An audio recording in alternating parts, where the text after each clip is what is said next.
नमस्कार दोस्तों, आप सभी का स्वागत है आपके अपने YouTube channel Ravi study GK पर। फ्रेंड्स, आप सभी की डिमांड पर मैंने हिस्ट्री टॉपिक वाइज स्टार्ट कर दिया है और मैं आप सभी के लिए मुगल साम्राज्य स्टार्ट करने लगा हूँ।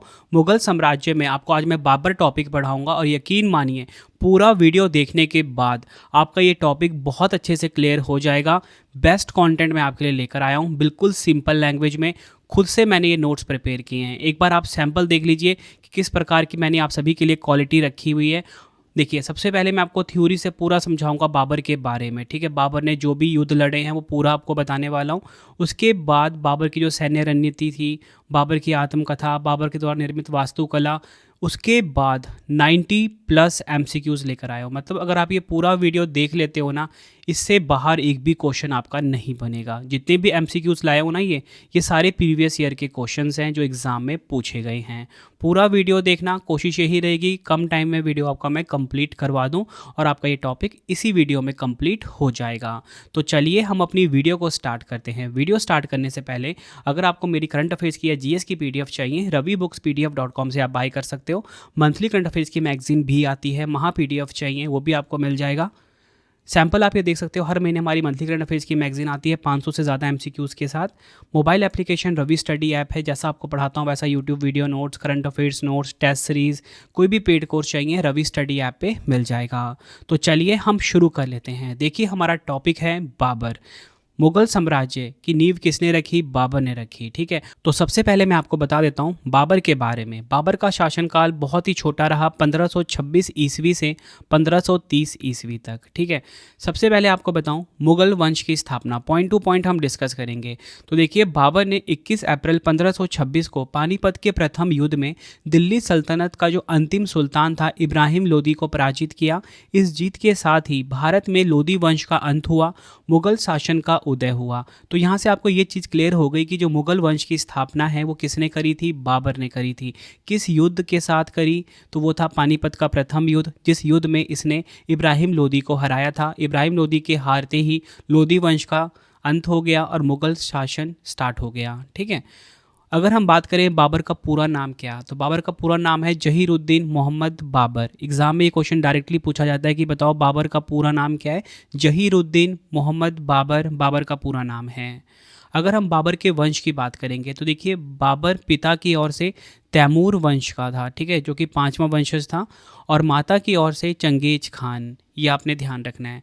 अगर हम बात करें बाबर का जन्म कब हुआ था, बार बार एग्जाम में क्वेश्चन पूछा था। देखिए, जो आपको मैं थ्योरी सेक्शन करवा रहा हूँ ना, मैंने इस तरीके से डिज़ाइन किए हुए हैं कि इसी में से क्वेश्चन एग्जाम में बार बार बनते हैं। ठीक है, बाकी प्रैक्टिस के लिए तो मैंने MCQs भी रखा है आपका लास्ट में। ठीक है, पूरा वीडियो आप देख लेना, आप खुद ही बोलोगे कि आपका ये टॉपिक कंप्लीट हो गया है। ठीक है, अब हम देख लेते हैं बाबर के जन्म के बारे में। तो बाबर का जन्म 1483 में हुआ था फरगना में, और ये फरगाना वर्तमान में कहाँ पर है? उज्बेकिस्तान में है। ये आपको ध्यान रखना है। बाबर का जन्म 1483 में फरगना वर्तमान में उज्बेकिस्तान में है, ये हुआ था। बाबर के निधन की बात करेंगे, 26 दिसंबर 1530 को आगरा में निधन हुआ बाबर का। और फ्रेंड्स, अगर हम बात करें मुगल एम्पायर के साम्राज्य के बारे में, बहुत लंबा चौड़ा साम्राज्य था मुगल साम्राज्य का। ये आप फोटो में देख सकते हो, ये जो आपको ऑरेंज कलर का दिख रहा है ये पूरा का पूरा मुगल साम्राज्य है। ठीक है, आगे हम डिस्कस करेंगे भारत पर आक्रमण। बाबर का भारत पर आक्रमण के बारे में बात करेंगे। बाबर ने भारत पर कुल 5 बार आक्रमण किया। पहला सफल आक्रमण 1519 में बाजोर और भेरा था। एग्जाम में पूछा जाएगा कि बताओ भारत पर कितनी बार बाबर ने आक्रमण किया? कुल 5 बार। अब हम जान लेते हैं मोस्ट इंपॉर्टेंट फैक्ट, वो है उपाधियाँ। बाबर के को कौन कौन सी उपाधियाँ मिली हुई थी? सबसे पहले हम बात करेंगे कलंदर की। एग्जाम में पूछा जाएगा कलंदर की उपाधि किसे मिली थी? बाबर को मिली थी। तो पानीपत की जीत के बाद काबुल के हर निवासी को चांदी का सिक्का दान करने के कारण इसे कलंदर की उपाधि मिली। ठीक है, पानीपत का जो युद्ध हुआ था उसमें इसको जीत मिली, और उसके बाद उसने क्या किया, काबुल का जो हर निवासी था उसे चांदी का सिक्का दान दिया, फिर से कलंदर की उपाधि मिली। ठीक है, काफ़ी इंपॉर्टेंट है ये भी। दूसरा है गाजी की उपाधि। तो गाजी की उपाधि कैसे मिली इसको? खानवा के युद्ध के बाद इसने गाजी की उपाधि धारण की। तीसरा है बाबर ने 1507 ईस्वी में काबुल में बादशाह, जिसे कि हम बादशाह भी बोलते हैं, इसकी उपाधि धारण की थी। तो देखिए एग्जाम में पूछा जाएगा आपसे कि कलंदर की उपाधि किसने धारण की थी, बाबर ने। गाजी की उपाधि किसे मिली थी, बाबर को। और पूछा जाए बादशाह की उपाधि बाबर ने कब धारण करी, 1507 ईस्वी में काबुल में। ठीक है, ये सभी फैक्ट जो मैं बता रहा हूँ ना एग्जाम में पूछे गए हैं, आप गूगल सर्च कर सकते हो। अब हम देख लेते हैं काफ़ी इंपॉर्टेंट, वो है बाबर द्वारा लड़े गए प्रमुख युद्ध। तो देखिए सबसे पहले हम बात करेंगे पानीपत का प्रथम युद्ध। इसी युद्ध ने मुगल साम्राज्य की नींव रखी थी भारत में। तो देखिए पानीपत का जो प्रथम युद्ध है 21 अप्रैल 1526 को लड़ा गया। यह युद्ध बाबर और दिल्ली के सुल्तान इब्राहिम लोदी के बीच हुआ। इस युद्ध में बाबर ने तुलुगमा युद्ध पद्धति और तोपखाने का सफल प्रयोग कर लोदी को हराया और भारत में मुगल साम्राज्य की नींव रखी। तो भारत में जो मुगल साम्राज्य की नींव है वो किस युद्ध के बाद रखी गई थी, पानीपत के प्रथम युद्ध के बाद, जिसमें बाबर विजेता रहा था। जिसने किसको हराया था, इब्राहिम लोदी को हराया था। और ये पानीपत का प्रथम युद्ध कब हुआ था, 1526 में हुआ था। आई होप आपको एक एक पॉइंट बहुत अच्छे से क्लियर हो रहे हैं। दूसरा बाबर का जो युद्ध है वो है खानवा का युद्ध। खानवा का युद्ध कब लड़ा गया, कहीं कहीं पे आपको 16 मार्च मिल सकता है, कहीं कहीं पे 17 मार्च लिखा हुआ मिल सकता है। ठीक है, तो देखिए खानवा का जो युद्ध है ये 17 मार्च 1527 को हुआ था। बाबर और मेवाड़ के शक्तिशाली राजपूत राजा राणा सांगा के बीच लड़ा गया था खानवा का युद्ध 1527 में। बाबर ने इस युद्ध को जिहाद घोषित किया था। जीत के बाद उसने गाजी की उपाधि धारण की थी। तो देखिए खानवा का जो युद्ध हुआ था उसमें भी विजेता बाबर रहा था। बाबर ने किसको हराया था, राणा सांगा को हराया था। और इस युद्ध में जिहाद घोषित किया था बाबर ने। तो एग्जाम में पूछा जाता है कि बाबर ने किस युद्ध को जिहाद घोषित किया था, खानवा का युद्ध था। और जीत के बाद गाजी की उपाधि धारण की थी बाबर ने, किस युद्ध के बाद, खानवा के युद्ध के बाद। तीसरा महत्वपूर्ण युद्ध आ गया चंदेरी का युद्ध, जो कि 29 जनवरी 1528 को लड़ा गया। तो देखिए बाबर ने मालवा के राजपूत शासक मेदिनी राय को पराजित किया और चंदेरी के किले पर अधिकार कर लिया। तो आप ये देख रहे हो कि जो चंदेरी का युद्ध है इसमें भी विजेता बाबर ही रहा था। अब देखिए नेक्स्ट जो महत्वपूर्ण युद्ध है वो है घाघरा का युद्ध। घाघरा का युद्ध 6 मई 1529 को लड़ा गया। ठीक है, तो देखिए यह बाबर का अंतिम प्रमुख युद्ध था। बाबर का अंतिम प्रमुख युद्ध कौन सा था, घाघरा का युद्ध, जो उसने अफगान सेनाओं और बंगाल के सुल्तान के खिलाफ लड़ा। यह युद्ध जल और थल दोनों जगह लड़ा गया था। तो एग्जाम में ऐसे ही पूछा जा सकता है कि बाबर, ये जो घाघरा का युद्ध था ये बाबर और किसके बीच लड़ा गया था, तो बाबर और महमूद लोदी के बीच में लड़ा गया था। विजेता कौन रहा इसमें, विजेता इसमें बाबर रहा था। आई होप आपको ये चारों युद्ध पता लग गए अच्छे से, और इसमें से क्वेश्चन एग्जाम में ज़रूर आता है। मैंने आपके लिए एक ट्रिक भी बनाया। ट्रिक देखिए, 26 में पानी पिया, ठीक है, 26 में पानी पिया, 27 में खाना खाया, 28 में चल दिया, 29 में घर गया और 30 में मर गया। तो 26 में पानी पिया, इससे क्या मतलब निकल रहा है, 26 में पानी पिया मतलब 26 में पानीपत की लड़ाई हुई। देखिए यहाँ लिखा है ना, यहाँ पे 1526 में पानीपत की लड़ाई हुई। 27 में खाना खाया मतलब 27 में खाना से खानवा ध्यान रखना है आपको, ठीक है, पानी से पानीपत ध्यान रखना है। उसके बाद है 28 में चल दिया, चल से च से चंदेरी ध्यान रखना है आपको। 29 में घर गया, घर से घाघरा ध्यान रखना है कि 29 में 1529 में घाघरा का युद्ध हुआ। 30 में मर गया मतलब 1530 में मृत्यु हुई बाबर की। आई होप आपको ये ट्रिक भी समझ में आ गया। और एक इम्पॉर्टेंट पॉइंट आपको और भी ध्यान रखना है, इन युद्धों के अलावा बाबर ने भारत पर अपना पहला आक्रमण 1519 में बाजौर और भेरा पर किया था। 26 दिसंबर 1530 को बाबर की मृत्यु हो गई। तो आप ये देख रहे हो कि बाबर ने जब भारत पर आक्रमण किया, मुगल साम्राज्य की नींव रखी, युद्ध में लड़ते लड़ते ही इसका टाइम निकला और आखिरकार 1530 में इसकी मृत्यु हो गई। आई होप आपको हर एक पॉइंट अच्छे से क्लियर हो गए। अब हम बात कर लेते हैं बाबर की सैन्य रणनीति। ये काफ़ी इंपॉर्टेंट है। सबसे पहले हम बात करेंगे मोस्ट इंपॉर्टेंट सैन्य रणनीति, वो है तुलुगमा पद्धति। ठीक है, तुलुगमा सिस्टम की हम बात करेंगे। आप ये फोटो में देख सकते हो, उसके बाद मैं आपको समझाता हूँ। देखिए सबसे पहले फोटो में आप ये देखिए कि यहाँ पे है एनिमी, मतलब कि सपोज कि बाबर ने जो पानीपत की पहली लड़ाई लड़ी किसके खिलाफ, इब्राहिम लोदी के खिलाफ। सपोज ये इब्राहिम लोदी की सेना है। अब ये है पूरी की पूरी बाबर की सेना। ठीक है, तो बाबर की सेना देखिए कितनी वेल ऑर्गेनाइज्ड है। तो बाबर की जो सेना थी ना, ये इस तरह से भी अटैक कर रही थी, ठीक है, इस तरीके से अटैक करती थी और यहाँ से इस तरीके से अटैक करती थी। और वो क्या करती थी, एक पूरा का पूरा घेरा बना लेती थी। इससे क्या होता था, जो दुश्मन की सेना है, जैसे एग्जाम्पल के लिए इब्राहिम लोदी था, उसकी सेना इसमें ट्रैप हो गई। ठीक है, तो इस प्रकार से ही वो तुलगमा पद्धति का इस्तेमाल करता था बाबर युद्ध को जीतने के लिए। तो देखिए, यह बाबर द्वारा भारत में पेश की गई एक प्रमुख मध्य एशियाई युद्ध तकनीकी थी। इसमें सेना को विभिन्न इकाइयों, बायां, दायां और केंद्र में विभाजित किया गया था। तो अब ये देख रहे हो, बायां, दायां, केंद्र में विभाजित किया गया था। यह इकाइयां दुश्मन को दोनों ओर से घेर लेती थी, जैसे मैंने आपको बताया कि दोनों तरफ से घेर लेती थी और पीछे से हमला करके उन्हें बीच में फंसा देती थी। मतलब घेरा बना लिया, फिर पीछे से ही हमला कर दिया। ठीक है, इससे क्या होता था, जो दुश्मन सेना थी वो बीच में फंस जाती थी और हार जाती थी। दूसरा था तोपखाना और बारूद का प्रयोग। तो देखिए, तोपखाना और बारूद का प्रयोग बाबर ने ही किया। बाबर भारत में प्रभावी रूप से फील्ड आर्टिलरी यानी कि तोपखाने का उपयोग करने वाले पहले शासकों में से एक था। तोपों की आवाज़ ने दुश्मन के हाथियों में भगदड़ मचा दी, जिससे उनकी अपनी ही सेना कुचल गई। तो ये सारी की सारी सैन्य रणनीति थी किसकी, बाबर की, जो कि वो युद्ध को जीतने के लिए करता था। आई होप आपको ये चीज़ भी क्लियर हो गई।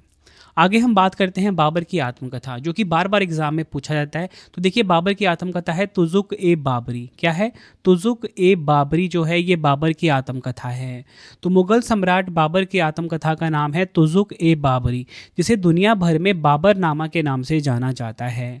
अगर हम बात करें मूल भाषा क्या है तुजुक ए बाबरी की, तो बाबर ने इसे अपनी मातृभाषा चगताई तुर्की में लिखा था। किसमें, बाबर ने इसे अपनी मातृभाषा चगताई तुर्की में लिखा था, तुजुक ए बाबरी को, जो कि बाबर की आत्मकथा है। अगर हम बात करें बाबर की जो आत्मकथा है तुजुक ए बाबरी, इसका फारसी में अनुवाद किसने किया, तो मुगल सम्राट अकबर के शासनकाल में अब्दुल रहीम खान ए खाना ने इसका फारसी भाषा में अनुवाद किया।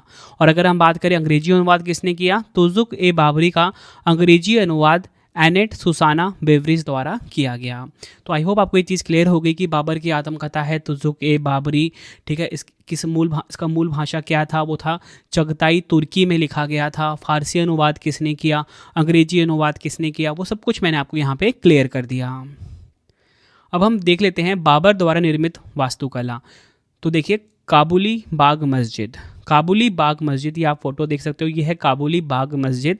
किसने निर्माण किया इसका, बाबर ने किया। काबुली बाग मस्जिद पानीपत में स्थित है, ये आपने ध्यान रखना है। 1526 में पानीपत के प्रथम युद्ध में इब्राहिम लोदी पर जीत की खुशी में बाबर ने इस मस्जिद का निर्माण कराया था। यह उसकी पत्नी काबुली बेगम के नाम पर है। दूसरा है आराम बाग। देखिए, ये है फोटो आराम बाग की, कहाँ पर स्थित है, ये आगरा में स्थित है। तो यह भारत का पहला मुगल उद्यान है जिसे बाबर ने 1528 में बनवाया था। आई होप आपको एक एक पॉइंट क्लियर हो रहे हैं और आपको ये टॉपिक जो है बहुत इजी लग रहा है। आप सभी मुझे कमेंट बॉक्स में ज़रूर बताइए कि आप सब किस एग्ज़ाम की तैयारी कर रहे हो, ठीक है, ताकि मैं आपके लिए उस एग्ज़ाम से रिलेटेड कंटेंट लेकर आ सकूं। और नेक्स्ट टॉपिक आपने कौन सा पढ़ना है वो भी मुझे आप ज़रूर बताना। देखिए, मैंने आपको थ्योरी पार्ट से पूरा बाबर समझा दिया, ठीक है। अब हम MCQs लगा लेते हैं। एक एक क्वेश्चन जो है ना प्रीवियस ईयर के हैं, ठीक है, तो आपको क्लियर हो जाएगा कि एग्जाम में क्वेश्चन किस टाइप से आते हैं। एक एक क्वेश्चन आप रट लेना, इससे बाहर आपको एक भी क्वेश्चन नहीं मिलेगा, ये आपके रवि सर का वादा है। तो चलिए हम शुरू करते हैं आज के पहले क्वेश्चन से। तो देखिए, आज का पहला इंपॉर्टेंट क्वेश्चन आ गया है, मुगल बादशाह बाबर किस सूफी सिलसिले का अनुयायी था। राइट आंसर इस क्वेश्चन का हो जाएगा ऑप्शन ए, नक्शबंदी। मुगल साम्राज्य बाबर जिस सूफी सिलसिले को मानता था वो था नक्शबंदी, ये आपने ध्यान रखना है। नेक्स्ट है हमारा क्वेश्चन, 1529 में घाघरा का युद्ध बाबर और निम्नलिखित में से किसके बीच लड़ा गया था। राइट आंसर इस क्वेश्चन का हो जाएगा ऑप्शन बी, मोहम्मद लोदी। घाघरा का युद्ध कब हुआ था, 1529 में। किसके बीच में हुआ था, बाबर और मोहम्मद लोदी के बीच में। विजेता कौन रहा था इसमें, बाबर इसमें विजेता रहा था। नेक्स्ट है हमारा क्वेश्चन, बाबर के शुरुआती भारतीय अभियानों के दौरान सबसे पहले किस क्षेत्र को अपने अधीन किया गया था। राइट आंसर इस क्वेश्चन का हो जाएगा ऑप्शन डी, भैरा। यह आपने ध्यान रखना है। बाबर के शुरुआती भारतीय अभियानों के दौरान सबसे पहले जो भैरा क्षेत्र था इसे उसने अपने अधीन किया था। नेक्स्ट है हमारा क्वेश्चन, और एग्जाम में कई बार ये क्वेश्चन पूछा गया है, बाबर का असली नाम क्या था। राइट आंसर इस क्वेश्चन का हो जाएगा ऑप्शन डी, जहीरुद्दीन। जहीरुद्दीन जो है ये बाबर का असली नाम था। नेक्स्ट है हमारा क्वेश्चन, वर्षों तक भटकने के बाद बाबर ने किस वर्ष में काबुल पर कब्जा कर लिया। राइट आंसर ऑप्शन ए हो जाएगा 1504 में। 1504 में बाबर ने काबुल पर कब्जा किया था? एग्जाम में पूछा गया क्वेश्चन है ये भी। नेक्स्ट है हमारा क्वेश्चन, प्रथम मुगल शासक बाबर मध्यकालीन विश्व के दो सबसे बड़े विजेताओं से संबंधित था। यदि वह मातृपक्ष से मंगोल विजेता चंगेज खान से संबंधित था तो पितृपक्ष में वह किससे संबंधित था? राइट आंसर इस क्वेश्चन का हो जाएगा ऑप्शन सी, तैमूर। पिता की साइड से किससे संबंधित था वो? तैमूर। नेक्स्ट है हमारा क्वेश्चन, प्रथम मुगल सम्राट बाबर 1494 में जब फरगना के सिंहासन पर बैठा तो उसकी आयु क्या थी? राइट आंसर इस क्वेश्चन का हो जाएगा ऑप्शन डी, लगभग 12 वर्ष का था वो। 11 वर्ष कुछ महीने का था, ठीक है एग्जैक्ट, और 12 वर्ष एग्जाम में दिया जाता है। नेक्स्ट है हमारा क्वेश्चन, मुगल वंश के पहले सम्राट बाबर ने आत्मकथा अपनी मूल भाषा चगताई तुर्किक में लिखी थी। इस पुस्तक का नाम क्या है? राइट आंसर इस क्वेश्चन का हो जाएगा ऑप्शन बी, बाबरनामा। ये आपने ध्यान रखना है। नेक्स्ट है हमारा क्वेश्चन, बाबर ने भारत में मुगल शासन किस वर्ष में स्थापित किया था? राइट आंसर इस क्वेश्चन का हो जाएगा ऑप्शन डी, 1526 में भारत में मुगल शासन स्थापित किया था। बाबर ने पानीपत की जो पहली लड़ाई थी उसमें जब जीत हुई थी तो भारत में मुगल शासन जो है स्थापित हो गया था, मुगल शासन की नींव रखी गई थी। नेक्स्ट है हमारा क्वेश्चन, निम्नलिखित में से किस युद्ध में बाबर ने इब्राहिम लोदी को पराजित किया था? राइट आंसर इस क्वेश्चन का हो जाएगा ऑप्शन ए, 1526 में जो पानीपत का पहला युद्ध था इसमें बाबर ने किसे हराया था? इब्राहिम लोदी को हराया था। नेक्स्ट है हमारा क्वेश्चन, बाबर ने पश्चिम से पहली बार भारत में प्रवेश किया। राइट आंसर इस क्वेश्चन का हो जाएगा ऑप्शन सी, पंजाब से। बाबर ने पश्चिम से पहली बार भारत में प्रवेश कहाँ से किया? पंजाब से किया था, ये आपको ध्यान रखना है। नेक्स्ट है हमारा क्वेश्चन, निम्नलिखित में से कौन मुगल सम्राट बाबर का उत्तराधिकारी था? तो देखिए मुगल सम्राट बाबर का जो उत्तराधिकारी था वो कौन था? राइट आंसर ऑप्शन बी हो जाएगा, हुमायूं। देखिए आपको बताना चाहता हूँ, मुख्य रूप से 4 बेटे थे बाबर के, वैसे तो बहुत सारे थे लेकिन 4 को ही कंसीडर किया जाता है, उसमें सबसे बड़ा था हुमायूं, वही आगे जाके उत्तराधिकारी बना बाबर का। नेक्स्ट है हमारा क्वेश्चन, निम्नलिखित में से किस वर्ष बाबर के उत्तराधिकारी के रूप में हुमायूं ने स्थान प्राप्त किया? राइट आंसर इस क्वेश्चन का हो जाएगा ऑप्शन सी, 1530 में। देखिए 1530 में बाबर की मृत्यु हुई, उसके बाद बाबर का उत्तराधिकारी कौन बना? उसका सबसे बड़ा बेटा हुमायूं। नेक्स्ट है हमारा क्वेश्चन, बाबर का जन्म किस वर्ष में हुआ था? राइट आंसर इस क्वेश्चन का हो जाएगा ऑप्शन ए, 1483 में। 1483 ईस्वी में 1483 में बाबर का जन्म हुआ था। फ्रेंड्स आपको क्वेश्चन का लेवल देख के पता लग रहा हो ना, सभी क्वेश्चन एग्जाम ओरिएंटेड हैं। अगर आपको वीडियो की क्वालिटी, वीडियो का कंटेंट और आपके रवि सर की मेहनत पसंद आ रही है, वीडियो को लाइक और शेयर जरूर करें। कमेंट में अपना फीडबैक भी दें कि वीडियो कैसी लगी है। फ्रेंड्स मैं आपके लिए बहुत ही ज़्यादा डीप रिसर्च करता हूँ ताकि आपको सभी का टाइम बचे। देखिए छोटी सी वीडियो होगी लेकिन आपका, अगर आप खुद इतना कंटेंट तैयार करते हैं, आपके कई दिन लग जाते हैं। बस आपका टाइम बचाना ही मेरा मोटिव होता है, बेस्ट कंटेंट प्रोवाइड करना ही मेरा मोटिव होता है। आप मुझे कमेंट में ज़रूर बताना कि आपको वीडियो कैसी लगती है। नेक्स्ट है हमारा क्वेश्चन, पानीपत के युद्ध में बाबर ने सुल्तान इब्राहिम लोदी को किस वर्ष पराजित किया था? राइट आंसर इस क्वेश्चन का हो जाएगा ऑप्शन बी, 1526 ईस्वी में। पानीपत के युद्ध में बाबर ने सुल्तान इब्राहिम को कब हराया था? 1526 में। तो देखिए ये जो पानीपत का प्रथम युद्ध है ये कितना ज़्यादा इंपॉर्टेंट है। कब लड़ा गया था? 1526 में। एग्ज़ाम में पूछा जाता है बार बार, जो कि हम इस क्वेश्चन में भी पूछा गया था। किनके बीच में लड़ा गया था? बाबर और लोदी के बीच में लड़ा गया था, ठीक है। विजेता कौन रहा था इसमें? बाबर इसमें विजेता रहा था, ठीक है। मतलब इतने क्वेश्चन बनते हैं इसमें से मेन, जो कि एग्ज़ाम में बार बार पूछे जाते हैं। नेक्स्ट है हमारा क्वेश्चन, पहला मुगल सम्राट बाबर कहाँ से भारत आया? राइट आंसर इस क्वेश्चन का हो जाएगा ऑप्शन सी, फरगना से। फरगना से भारत आया था पहला मुगल सम्राट बाबर। नेक्स्ट है हमारा क्वेश्चन, बाबर ने डैश नामक युद्ध की एक तकनीक की शुरुआत की जिसने सेना को विभिन्न खंडों में विभाजित किया ताकि दुश्मन को हर तरफ से घेरा जा सके। राइट आंसर इस क्वेश्चन का हो जाएगा ऑप्शन सी, तुलुगमा। काफ़ी इंपॉर्टेंट क्वेश्चन है, डबल स्टार मार्क कर लेना। और आप ये देख रहे हो कि जो मैंने आपको स्टार्टिंग में 8 से 10 थ्योरी से समझाया था उसी स्लाइड में से ज़्यादातर क्वेश्चन आ रहे हैं। नेक्स्ट है हमारा क्वेश्चन, पानीपत का प्रथम युद्ध 1526 में निम्नलिखित में से किन शासकों के बीच लड़ा गया था? राइट आंसर इस क्वेश्चन का हो जाएगा ऑप्शन डी, बाबर और इब्राहिम लोदी के बीच में लड़ा गया था पानीपत का प्रथम युद्ध 1526 में, जिसमें विजेता कौन था? बाबर था। हारा कौन था? इब्राहिम लोदी हारा था। नेक्स्ट है हमारा क्वेश्चन, खानवा का युद्ध किसके बीच लड़ा गया था? राइट आंसर इस क्वेश्चन का हो जाएगा ऑप्शन बी, बाबर और राणा सांगा के बीच में खानवा का युद्ध लड़ा गया था। नेक्स्ट है हमारा क्वेश्चन, 1527 ईस्वी में खानवा के युद्ध में राणा सांगा को पराजित करने के बाद निम्नलिखित में से किसने गाजी की उपाधि धारण की थी? राइट आंसर इस क्वेश्चन का हो जाएगा ऑप्शन ए, बाबर ने गाजी की उपाधि धारण करी थी।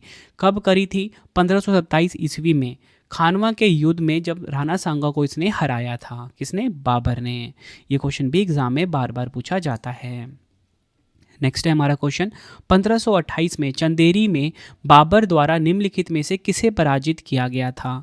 राइट आंसर इस क्वेश्चन का हो जाएगा ऑप्शन डी, मेदिनी राय को। मेदिनी राय को पराजित किया था 1528 में। ठीक है, किसने? बाबर ने। अगला क्वेश्चन, किस वर्ष बाबर ने चंदेरी में राजपूतों को हराने के बाद आगरा और दिल्ली पर नियंत्रण स्थापित किया?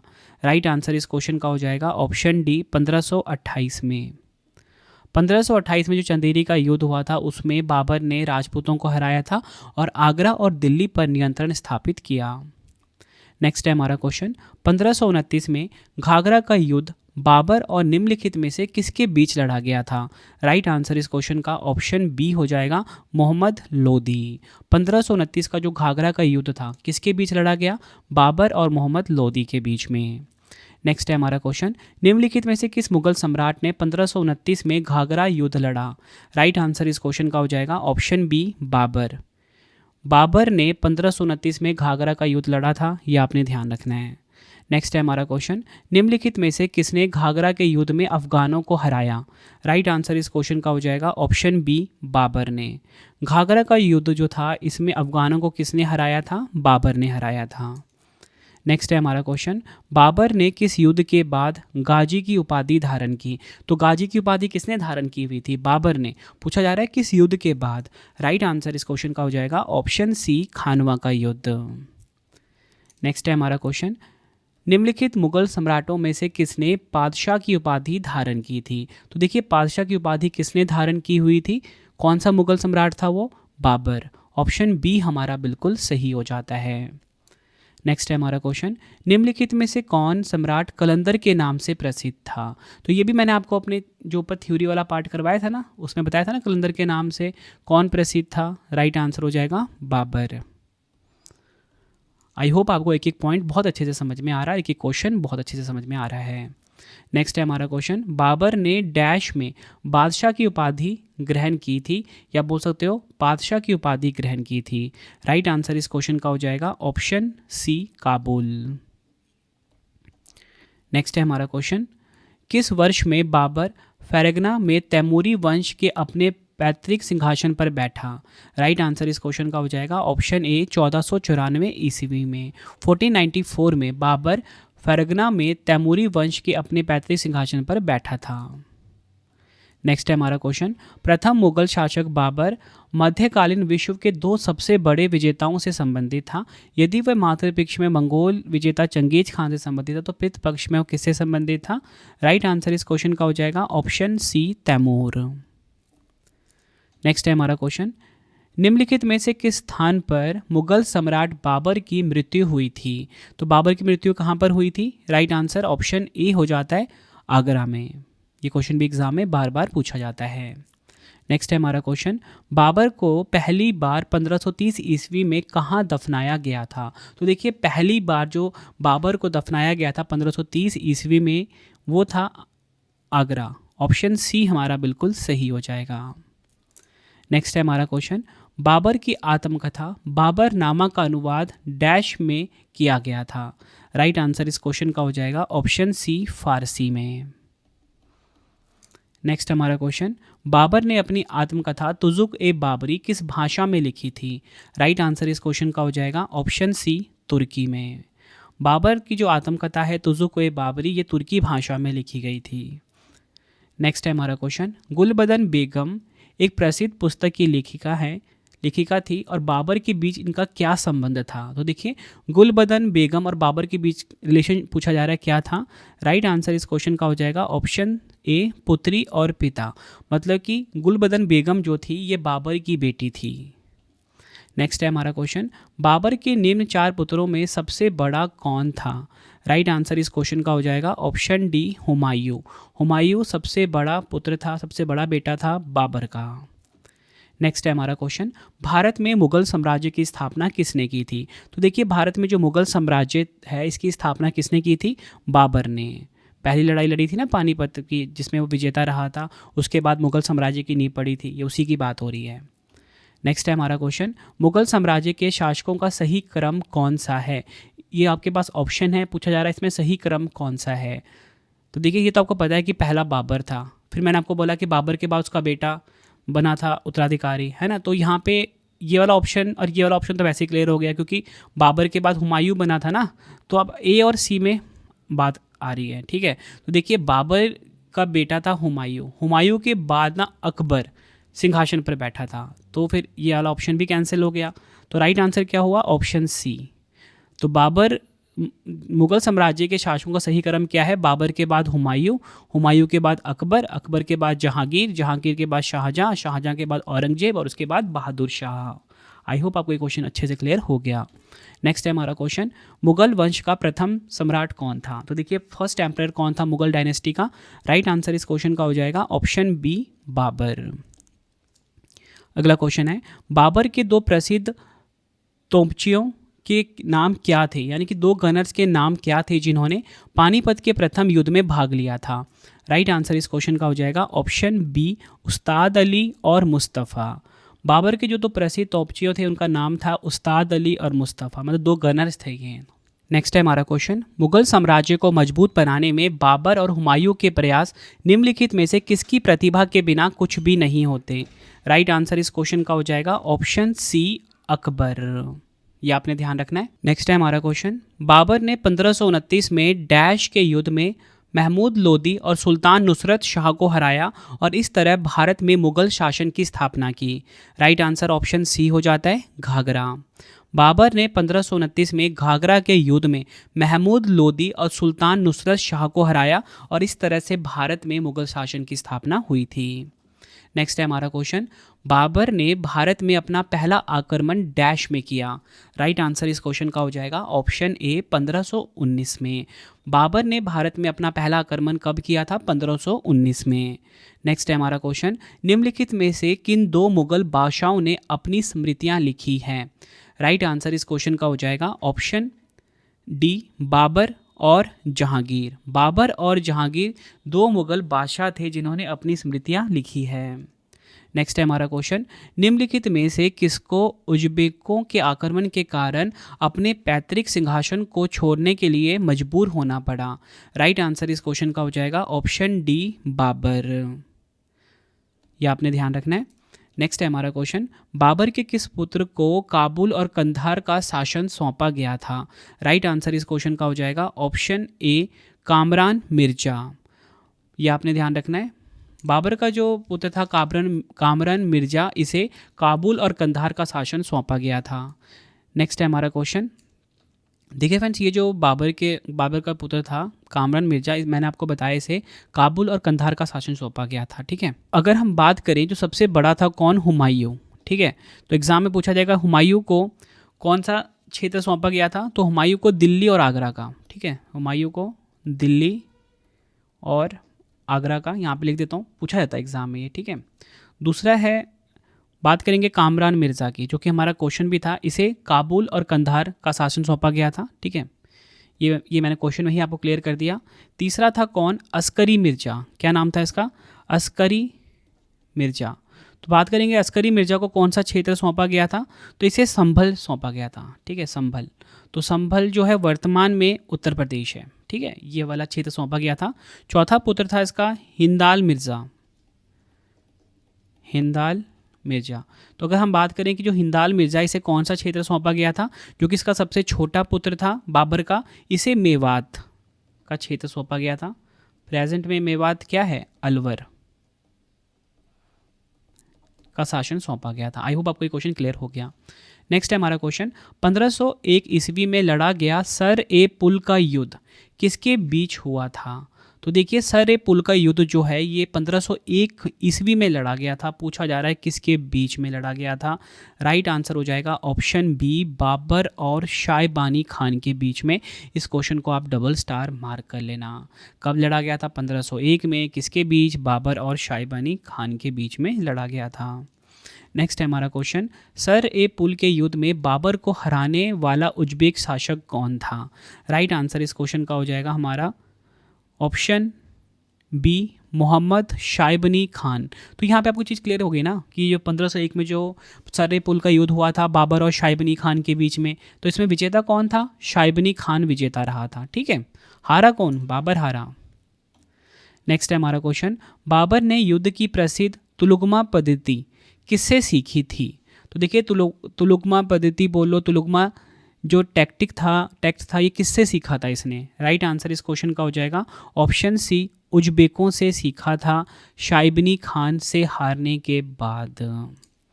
नेक्स्ट है हमारा क्वेश्चन, सर ए पुल की हार के बाद बाबर को मध्य एशिया का कौन सा महत्वपूर्ण शहर छोड़ना पड़ा था? राइट आंसर इस क्वेश्चन का ऑप्शन बी हो जाएगा समरकंद। सर ए पुल की हार के बाद बाबर को जो मध्य एशिया का महत्वपूर्ण हिस्सा था समरकंद, ये छोड़ना पड़ा। नेक्स्ट है हमारा क्वेश्चन, बाबर ने डैश में बादशाह की उपाधि ग्रहण की थी। तो बाबर ने बादशाह की उपाधि कब ग्रहण की थी पूछा जा रहा है यहाँ पे, मतलब कहाँ पर ग्रहण करी थी ये पूछा जा रहा है। आंसर ऑप्शन सी हो जाएगा काबुल में। अगला क्वेश्चन है, मुगल वंश के पहले सम्राट बाबर ने अपनी मूल भाषा चगताई तुर्की में एक आत्मकथा लिखी है। इस पुस्तक का नाम क्या है? राइट आंसर ऑप्शन बी हो जाता है, इस पुस्तक का नाम है बाबरनामा। अगला क्वेश्चन है, निम्नलिखित में से किसने पानीपत के प्रथम युद्ध में तोपों का प्रयोग किया था? राइट आंसर इस क्वेश्चन का हो जाएगा ऑप्शन ए, बाबर ने पानीपत के प्रथम युद्ध में तोपों का प्रयोग किया था। नेक्स्ट है हमारा क्वेश्चन, बाबर ने अपनी आत्मकथा तुज़ुक-ए-बाबरी में भारत के कितने मुस्लिम राज्यों का वर्णन किया है? इस क्वेश्चन को डबल स्टार मार्क कर लेना। राइट आंसर इस क्वेश्चन का हो जाएगा ऑप्शन बी, 5। बाबर ने अपनी आत्मकथा तुज़ुक-ए-बाबरी में 5 मुस्लिम राज्यों का वर्णन किया है। नेक्स्ट है हमारा क्वेश्चन, बाबरनामा के अनुसार बाबर के भारत आक्रमण के समय कितने हिंदू राज्यों का अस्तित्व था? राइट आंसर इस क्वेश्चन का हो जाएगा ऑप्शन ए, 2। बाबरनामा के अनुसार बाबर के भारत आक्रमण के समय 2 हिंदू राज्यों का अस्तित्व था, ये आपने ध्यान रखना है। और कितने मुस्लिम राज्यों का वर्णन किया इसने? 5। नेक्स्ट है हमारा क्वेश्चन, बाबर ने अपनी आत्मकथा में किन 2 हिंदू शासकों राज्यों का उल्लेख किया है? राइट आंसर इस क्वेश्चन का हो जाएगा ऑप्शन बी, मेवाड़ के राणा सांगा और विजयनगर के कृष्णदेव राय का वर्णन किया है अपनी आत्मकथा में बाबर ने। नेक्स्ट है हमारा क्वेश्चन, बाबर ने किसे अपने समय का भारत का सबसे शक्तिशाली शासक बताया है? राइट आंसर ऑप्शन सी हो जाएगा, कृष्णदेव राय। विजयनगर का जो सम्राट था कृष्णदेव राय, इसे भारत का सबसे शक्तिशाली शासक बताया है बाबर ने। नेक्स्ट है, बाबर को भारत पर आक्रमण करने के लिए आमंत्रित करने वाला दौलत खान लोदी कहाँ का गवर्नर था? तो देखिए बाबर को भारत पर आक्रमण करने के लिए का आमंत्रण किसने दिया था? दौलत खान लोदी ने दिया था। ये कहाँ का गवर्नर था? राइट आंसर ऑप्शन बी हो जाएगा, पंजाब का। नेक्स्ट है हमारा क्वेश्चन, बाबर की माता का क्या नाम था? राइट आंसर इस क्वेश्चन का हो जाएगा ऑप्शन सी, कुतलुग निगार खानम। कुतलुग निगार खानम बाबर की माता थी। नेक्स्ट है, बाबर के पिता उमर शेख मिर्ज़ा कहाँ के शासक थे? तो बाबर का जो पिता है उमर शेख मिर्ज़ा, ये था फरगना का शासक। ऑप्शन सी हमारा बिल्कुल सही हो जाएगा। नेक्स्ट है हमारा क्वेश्चन, बाबर अपने पिता की ओर से किस महान आक्रमणकारी का वंशज था? राइट आंसर ऑप्शन बी हो जाएगा, तैमूर लंग। बाबर अपने पिता की ओर से तैमूर लंग जो आक्रमणकारी था इसका वंशज था। नेक्स्ट है हमारा क्वेश्चन, बाबर के कितने प्रमुख पुत्र थे जिन्होंने मुगल इतिहास में महत्वपूर्ण भूमिका निभाई? राइट आंसर ऑप्शन सी हो जाएगा, 4। बढ़ते हैं अगले क्वेश्चन की तरफ हम। बाबर के किस पुत्र को संबल की जागीर यानी संबल का क्षेत्र प्रदान किया गया था? ऊपरी मैंने आपको करवाया है ये, ठीक है। तो राइट आंसर इस क्वेश्चन का हो जाएगा ऑप्शन बी, अस्करी। नेक्स्ट है, बाबर और राजपूतों के बीच चंदेरी का युद्ध कब लड़ा गया था? राइट आंसर इस क्वेश्चन का हो जाएगा ऑप्शन सी, 1528 में बाबर और राजपूतों के बीच चंदेरी का युद्ध हुआ था। नेक्स्ट है हमारा क्वेश्चन, 1528 में चंदेरी में राजपूतों को किसने हराया था? राइट आंसर इस क्वेश्चन का हो जाएगा ऑप्शन डी, बाबर ने हराया था 1528 में चंदेरी में राजपूतों को। नेक्स्ट है हमारा क्वेश्चन, अफगानिस्तान पर कब्जा करने के दौरान किसने बाबर को भारत पर आक्रमण करने के लिए आमंत्रित किया? राइट आंसर इस क्वेश्चन का हो जाएगा ऑप्शन सी, दौलत खान। यह आपने ध्यान रखना है। अगला क्वेश्चन है, निम्नलिखित में से किस स्थान पर मुगल सम्राट बाबर की मृत्यु हुई थी? राइट आंसर ऑप्शन ए हो जाता है आगरा में। किस स्थान पर मुगल सम्राट बाबर की मृत्यु हुई थी? आगरा में। अगला क्वेश्चन है, बाबर को पहली बार 1530 ईस्वी में कहाँ दफनाया गया था? राइट आंसर ऑप्शन सी हो जाएगा आगरा में। बाबर को पहली बार 1530 ईस्वी में कहाँ दफनाया गया था? आगरा में। नेक्स्ट है हमारा क्वेश्चन, 1530 में अपनी मृत्यु के बाद किस शासक ने अपने पीछे एक नया स्थापित साम्राज्य छोड़ा जो उत्तर भारत में विस्तृत था, जो पश्चिम में सिंधु नदी से लेकर पूर्व में बिहार और उत्तर में हिमालय से लेकर दक्षिण में ग्वालियर तक विस्तृत था? तो देखिए क्वेश्चन तो बहुत सिंपल है, लेकिन घुमा फिरा के पूछा गया था एग्जाम में। और ये क्वेश्चन पता है किसमें पूछा गया था? बीपीएससी के एग्जाम में पूछा गया था। राइट आंसर इस क्वेश्चन का हो जाता है ऑप्शन ए, बाबर। बढ़ते हैं अगले क्वेश्चन की तरफ हम। बाबर का शासनकाल क्या था? तो देखिए बाबर का शासनकाल बहुत ही छोटा था। कब से कब तक था? 1526 से 1530 ईस्वी तक बाबर का शासनकाल रहा है। नेक्स्ट है हमारा क्वेश्चन, बाबर ने काबुल पर डैश में कब्जा किया। तो देखिए बाबर ने काबुल पर कब्जा कब किया? राइट आंसर ऑप्शन बी हो जाता है 1504 में बाबर ने काबुल पर कब्जा किया। अगला क्वेश्चन है, बाबर को उसकी अंतिम इच्छा के अनुसार कहाँ दफनाया गया? देखिए मृत्यु हुई थी बाबर की कहाँ पर? आगरा में। लेकिन उसकी अंतिम इच्छा के अनुसार उसे दफनाया कहाँ पर गया? Right answer option C, Kabul में। काबुल का जो बाग है बाबर है, यहाँ पर बाबर को उसकी अंतिम इच्छा के अनुसार दफनाया गया था। नेक्स्ट है हमारा क्वेश्चन, बाबर की मृत्यु के बाद उसे शुरुआत में आगरा के किस स्थान पर दफनाया गया था? राइट आंसर इस क्वेश्चन का ऑप्शन बी, आगरा का जो आराम बाग है, जिसे नूर अफगान के नाम से भी जानते हैं, यहाँ पर दफनाया गया था बाबर को। नेक्स्ट है हमारा क्वेश्चन, देखिए पहले तो आगरा में दफनाया गया था, लेकिन उसकी इच्छा क्या थी? कहाँ पर? काबुल में। तो उसे बाद में काबुल में दफनाया गया, मतलब 2 बार। नेक्स्ट है हमारा क्वेश्चन, ऐतिहासिक अभिलेखों के अनुसार अयोध्या में बाबरी मस्जिद का निर्माण किसने करवाया था? राइट आंसर ऑप्शन बी हो जाता है मीर बांकी। मीर बांकी ने अयोध्या में बाबरी मस्जिद का निर्माण करवाया था। नेक्स्ट है हमारा क्वेश्चन, बाबरनामा का पहली बार अंग्रेजी में अनुवाद किसने किया था? ये क्वेश्चन भी एग्जाम में पूछा गया है। आंसर हो जाएगा option B, madam Beveridge. Madam Beveridge ने बाबरनामा का पहली बार अंग्रेजी में अनुवाद किया था। नेक्स्ट है, बाबर ने काबुल विजय के उपलक्ष्य में कौन सा चांदी का सिक्का चलाया था? राइट आंसर ऑप्शन बी हो जाएगा शाहरुखी। बाबर ने काबुल विजय के उपलक्ष्य में जो चांदी का सिक्का चलाया था वो था शाहरुखी। नेक्स्ट है हमारा क्वेश्चन, बाबर द्वारा चलाए गए शाहरुखी सिक्के के एक तरफ कलमा और चारों खलीफाओं के नाम थे, तो दूसरी तरफ क्या अंकित था? राइट आंसर ऑप्शन सी हो जाता है बाबर का नाम और उपाधि। बाबर द्वारा चलाए गए शाहरुखी सिक्के के एक तरफ कलमा और चारों खलीफाओं के नाम थे, तो दूसरी तरफ क्या अंकित था? बाबर का नाम और उपाधि। नेक्स्ट है हमारा क्वेश्चन, अपनी आत्मकथा में बाबर ने आयताकार दीवारों से घिरे और कृत्रिम नहरों द्वारा 4 भागों में विभाजित औपचारिक उद्यानों की योजना बनाने और उन्हें स्थापित करने में अपनी रुचि का वर्णन किया है। इन उद्यानों को किस रूप में जाना जाता है? राइट आंसर हो जाएगा ऑप्शन ए, 4 बाग के नाम से जाना जाता है। नेक्स्ट है हमारा क्वेश्चन, अकबर द्वारा खानदेश का मुगल साम्राज्य में विलय कब किया गया था? राइट आंसर हो जाएगा ऑप्शन ए, 1601 में। अकबर द्वारा खानदेश का मुगल साम्राज्य में विलय हुआ था 1601 में। नेक्स्ट है हमारा क्वेश्चन, मुगल बादशाह बाबर के बारे में निम्नलिखित में से कौन सा कथन गलत है? राइट आंसर हो जाएगा, तो देखिए पहले हम डिस्कस करते हैं सारे ऑप्शन को। देखो मैंने आपको बताया था ना कि जो बाबर था इसने मुगल साम्राज्य की नींव रखी। तो पहला मुगल सम्राट था बाबर, ये बिल्कुल सही है। गद्दी पर कब बैठा था ये? 1494 में, ये भी बिल्कुल सही है। वह फरगना की गद्दी पर बैठे थे, ये भी मैंने आपको बताया, ये भी सही है। जब वह गद्दी पर बैठे वो 18 वर्ष के थे, ये बिल्कुल गलत है। मैंने आपको बोला था ना कि 11 वर्ष कुछ महीने का था, 12 वर्ष का था वो, है ना। तो ये ऑप्शन सी हमारा गलत हो जाता है, ठीक है, ऑप्शन के अकॉर्डिंग। नेक्स्ट है हमारा क्वेश्चन, बाबर ने वर्ष डैश तक दिल्ली पर शासन किया। राइट आंसर इस क्वेश्चन का हो जाएगा ऑप्शन ए 1530 तक, ठीक है। 1530 में इसकी मृत्यु हो गई, तो बाबर ने 1530 तक दिल्ली पर अपना शासन किया।